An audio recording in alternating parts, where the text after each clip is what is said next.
ದಿಶಾ ಈಗ car exhibition ನ centre of attraction ಆಗಿದ್ಲು. ಅವಳು ಕಷ್ಟಪಟ್ಟು ಎಷ್ಟು ಕಡಿಮೆ ಸಾಧ್ಯನೋ ಅಷ್ಟು ಕಡಿಮೆ ಮೂವ್ ಮಾಡ್ತಾ ಪೋಸ್ ಮಾಡ್ತಾ ಇದ್ಲು. ಕ್ಯಾಮ್ರಾಗಳು ಒಂದೇ ಸಮನೆ ಕ್ಲಿಕ್ ಆಗ್ತಾನೆ ಇದ್ವು.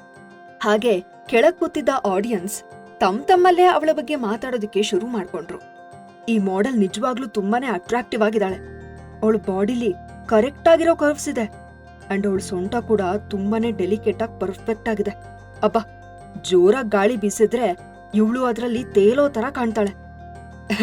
ಸುಮ್ನೆ ಫೂಲ್ ಆಗ್ಬೇಡಿ ಇವ್ರೆ. ಈಗಿನ ಕಾಲದಲ್ಲಿ ಹುಡುಗಿಯರಿಗೆ ಪರ್ಫೆಕ್ಟ್ ಬಾಡಿ ಫಿಗರ್ ಮಾಡ್ಕೊಳಕ್ಕೆ ಬೇಜಾನ್ ದಾರಿಗಳಿವೆ. ಯಾರಿಗ್ ಗೊತ್ತು, ಅವಳು ಪ್ಲಾಸ್ಟಿಕ್ ಸರ್ಜರಿನೋ ಇನ್ನೊಂದೋ ಮಾಡಿಸ್ಕೊಂಡ್ ಬಂದಿರೋ ಚಾನ್ಸಸ್ಸು ಇದೆ. ಆಯ್ತು, ಅವಳು ಒಂದಿಷ್ಟು ಬಾಡಿ ಪಾರ್ಟ್ಸ್ಗೆ ಸರ್ಜರಿ ಮಾಡಿಸ್ಕೊಂಡು ಅಟ್ರಾಕ್ಟಿವ್ ಆಗಿದ್ದಾಳೆ ಅಂತಾನೆ ಅನ್ಕೊಳ್ಳೋಣ. ಆದ್ರೆ ಅವಳ ಕಾಲನ್ ನೋಡಿದ್ರ ಅವ್ ಎಷ್ಟು ಪರ್ಫೆಕ್ಟ್ ಆಗಿವೆ. ಅವಳ ಕಾಲ್ಗಳು ಸಾಕಷ್ಟು ಉದ್ದ ಮತ್ತೆ ಅಟ್ರಾಕ್ಟಿವ್ ಆಗಿದೆ ಅನ್ನೋದ್ರಲ್ಲಿ ಯಾವ ಡೌಟು ಇಲ್ಲ. ಅವಳು ಕಾಲ್ಗಳ ಫೋಟೋ ಕೊಟ್ಬಿಟ್ರೆ ನಾನು ಅದನ್ನ ಫ್ರೇಮ್ ಹಾಕಿಸ್ಕೊಂಡ್ಬಿಡ್ತೀನಿ.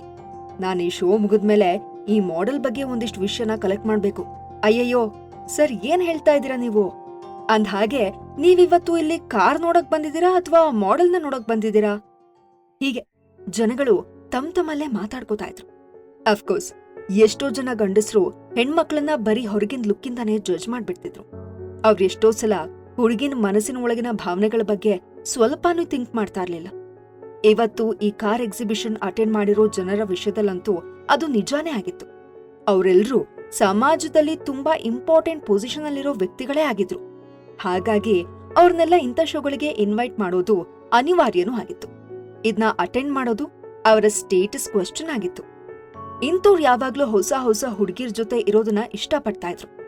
ಅದಕ್ಕೆ ಸರಿಯಾಗಿ ಅವ್ರನ್ನ ಬಯಸಿ ಬರೋ ಹುಡುಗಿರೂ ಏನ್ ಕಡಿಮೆ ಇರ್ಲಿಲ್ಲ. ಹಾಗಾಗಿ ಅವರು ಹೊಸ ಹುಡುಗಿರ್ನ ನೋಡೋ ಚಾನ್ಸ್ನ ಯಾವತ್ತೂ ಮಿಸ್ ಮಾಡ್ಕೋತಾ ಇರ್ಲಿಲ್ಲ. ನಿಮ್ಗೇನನ್ಸುತ್ತೆ ಮಿಸ್ಟರ್ ಅವಿನಾಶ್ ಅಂತ ಅಲ್ಲೇ ಇದ್ದ ಒಬ್ಬ ವ್ಯಕ್ತಿ ಅವಿನಾಶನ್ ಕೇಳ್ದ. ಅವಿನಾಶ್ ಈಗ ಸೀರಿಯಸ್ ಲುಕ್ ಕೊಡ್ತಾ ಕೂತಿದ್ದ. ಬಾಕಿ ಉಳ್ದ ಜನರಿಗೆ ಆ ಮಾಡೆಲ್ ಯಾರು ಅಂತ ಗೊತ್ತಾಗದೆ ಇರ್ಬೋದು. ಆದ್ರೆ ಅವಿನಾಶ್ಗೆ ನೋಡ್ತಾ ಇದ್ದಿದ್ ಹಾಗೆ ಅವಳು ಯಾರು ಅಂತ ಗೊತ್ತಾಗೋಗಿತ್ತು. ಅವನು ಮನ್ಸಲ್ಲೇ, ದಿಶಾ, ನಾನ್ ದುಡ್ಡು ಕೊಡ್ತೀನಿ ಅಂದ್ರು ನೀನ್ ಅದನ್ನ ರಿಜೆಕ್ಟ್ ಮಾಡ್ದೆ.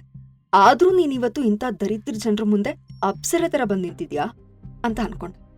ಅವನಿಗೆ ಅವ್ರು ಏನ್ ಮಾತಾಡ್ತಾ ಇದ್ದಾರೆ ಅನ್ನೋದ್ರ ಅರ್ಥ ಗೊತ್ತಿತ್ತು. ಅವನ್ ಹಲ್ ಕಡಿತಾ, ಹೆಣ್ಮಕ್ಳು ಸಾಮಾನ್ಯವಾಗಿ ಅವರ ಸ್ಮೈಲ್ ಹಿಂದೆ ಅವರ ಕ್ರೌರ್ಯನ ಬಚ್ಚಿಟ್ಟಿರ್ತಾರೆ. ಅವ್ರ ಮನ್ಸಲ್ಲಿ ಏನ್ ಲೆಕ್ಕಾಚಾರ ಇರುತ್ತೆ ಅನ್ನೋದು ಯಾರಿಗೂ ಗೊತ್ತಿರಲ್ಲ.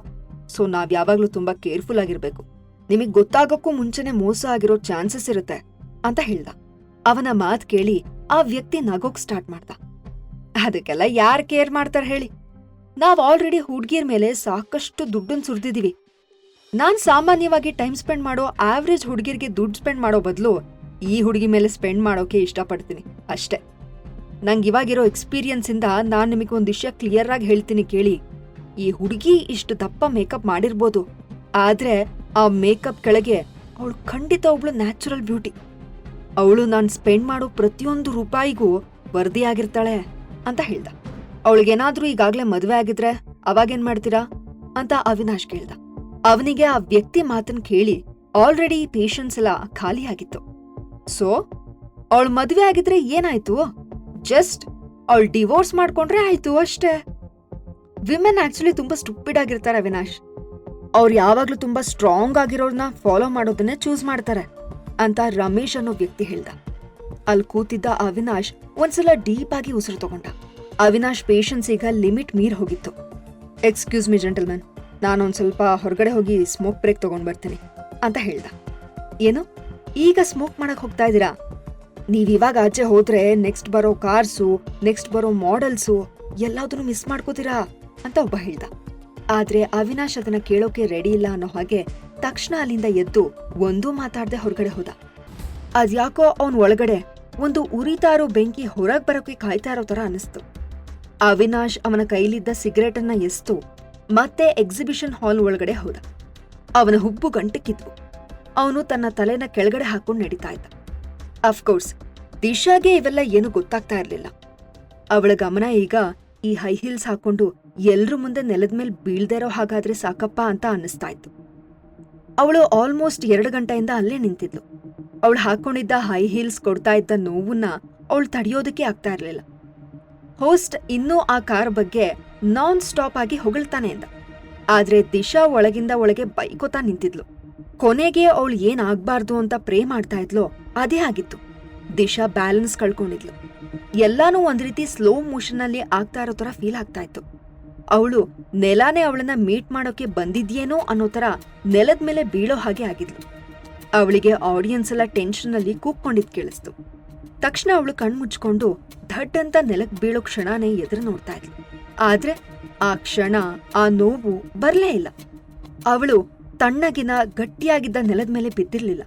ಅದ್ರ ಬದಲು ಅವಳು ತುಂಬಾ ಪರಿಚಯ ಇರೋರ ತೋಳಲ್ಲಿ ಸರಿಯಾಗಿದ್ಲು. ಆ ಲೈಟ್ ತುಂಬಾ ಬ್ರೈಟ್ ಆಗಿದ್ರಿಂದ ಅವಳಿಗೆ ಆ ವ್ಯಕ್ತಿ ಮುಖ ಸರಿಯಾಗಿ ಕಾಣ್ಲಿಲ್ಲ. ಆದ್ರೆ ಅವಳ ಬಾಡಿಗೆ ಅದ್ ಯಾರು ಅನ್ನೋದು ಕರೆಕ್ಟಾಗಿ ಗೊತ್ತಾಗಿತ್ತು. ಅವಳು ತಕ್ಷಣ ಲೋ ವಾಯ್ಸಲ್ಲಿ ಶ್ಯಾಡೋ ಅಂತ ಅಂದ್ಲು. ಹೌದು, ನಾನಿಲ್ಲೇ ಇದ್ದೀನಿ, ನೀನೇನು ಹೆದರ್ಕೋಬೇಡ ಅಂತ ಅವಳನ್ನ ಯಾವಾಗಿಂತರ ಸಮಾಧಾನ ಮಾಡೋ ಶ್ಯಾಡೋನ ಡೀಪ್ ವಾಯ್ಸ್ ಕೇಳಿಸ್ತು. ಅವನ ಮಾತ್ ಕೇಳ್ತಾ ಇದ್ದ ಹಾಗೆ ಅವಳ ಕಣ್ಣಲ್ಲಿ ನೀರ್ ತುಂಬಿತು. ಅವಳು ಎಲ್ಲಾ ಶಕ್ತಿ ಹಾಕಿ ಗಟ್ಟಿಯಾಗಿ ಅವನ ಭುಜಾನ ಹಿಡ್ಕೊಂಡ್ಳು. ಶ್ಯಾಡೋ, ನನ್ ಕಾಲ್ ತುಂಬಾನೇ ನೋವ್ತಾ ಇದೆ ಅಂತ ದಿಶಾ ಹೇಳಿದ್ಲು.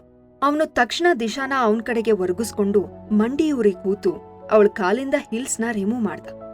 ಆಮೇಲೆ ಅವಳನ್ನ ಸ್ಮೂತ್ ಆಗಿ ಹಿಡ್ಕೊಂಡು ಅವನ ಜಾಕೆಟ್ನ ರಿಮೂವ್ ಮಾಡಿ ದಿಶಾನ ಅದ್ರಲ್ಲಿ ಕವರ್ ಮಾಡ್ದ. ಅದು ಅವಳಿಗೆ ಬೆಚ್ಚಗಿನ ಫೀಲ್ ಕೊಡ್ತು. ಆಮೇಲೆ ಯಾವ ವಾರ್ನಿಂಗೂ ಕೊಡ್ದೆ ಶ್ಯಾಡೋ ಅವಳನ್ನ ಎತ್ಕೊಂಡು ನಾನಿನ್ನ ಹೊರ ಕರ್ಕೊಂಡು ಹೋಗ್ತೀನಿ ಅಂತ ಹೇಳ್ದ. ದಿಶಾ ಓಕೆ ಅಂತ ತಲೆ ಆಡ್ಸಿದ್ಲು. ಶ್ಯಾಡೋ ಗುಟ್ಟಾಗಿ ಮಾತಾಡೋ ತರ, ದಿಶಾ, ನಾನೀಗ ಮಾಸ್ಕ್ ಹಾಕೊಂಡಿಲ್ಲ, ಸೊ ಪ್ಲೀಸ್ ನಿನ್ ಕಣ್ಮುಚ್ಕೋ ಅಂತ ಅಂದ. ದಿಶಾ ಅವಳ ಮುಖನ ಶ್ಯಾಡೋ ಕತ್ತಿಗೆ ಒತ್ಕೊಂಡು ಆಮೇಲೆ ಓಕೆ ಅಂತ ಅಂದ್ಲು. ಶ್ಯಾಡೋ ದಿಶಾನ ಕೇರ್ಫುಲ್ ಆಗಿ ಎತ್ಕೊಂಡು ಹೋಗಿ ಒಂದು ಕಾರ್ ಪ್ಯಾಸೆಂಜರ್ ಸೀಟಲ್ಲಿ ಕೂರಿಸ್ದ. ಕಾರ್ ಒಳಗೆ ಕೂತಾಗ್ಲೇ ಅವಳಿಗೆ ಈ ಕಾರ್ ತುಂಬಾ ಹೈಟಲ್ಲಿದೆ ಅಂತ ಫೀಲ್ ಆಯ್ತು.